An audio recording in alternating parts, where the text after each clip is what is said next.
ఇవాళ ఉన్న ప్రభుత్వానికి ఇలా తెలిసి వస్తున్నది 420 హామీలు ఇచ్చారు. ఒకటి కాదు రెండు కాదు, ఇది ఇస్తాం అది ఇస్తాం.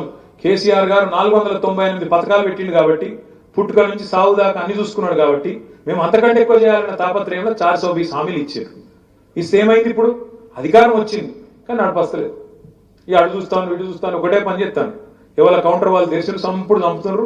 టకీ టకీ పడతాయి అన్నాడు, పడుతున్నాయి టకీ టకీ. ఎడ పడుతున్నాయి? ఢిల్లీలో పడుతున్నాయి పైసలు, ఈడ పడతలేవు. రైతుల ఖాతాల్లో పడతలేవు, ఆడబిడ్డలకు పైసలు వస్తలేవు. ఏమన్నాడు రేవంత్ రెడ్డి? ఆదుకుందా ఎక్కడన్నా? నాకు అర్థం కాదు. లగ్న పత్రిక పెట్టుకుంటే పైసలు పడాలి, పిల్లలు పుట్టినాక పైసలు పడుతున్నాయి. కళ్యాణ లక్ష్మి నేను వచ్చినాక రేపు లగ్న పత్రిక పెట్టుకోండి, వెంటనే పైసలు తులం బంగారం ₹1,00,000 ఇస్తా అని చెప్పిండు. మరి ఇప్పుడు బంగారం దొరుకుతలేదా? లేకపోతే బంగారం షాపులలో ముఖ్యమంత్రికి పతారే లేదా? ఒక్కళ్ళకన్నా వచ్చినాయా బంగారం, తులం బంగారం? ఎవ్వరకు రాలే. ఇట్లా ఒకటి కాదు రెండు కాదు, 420 హామీలు, 420 హామీలు ఇచ్చి నిన్నటితో కరెక్ట్ గా 420 రోజులు గడిచింది.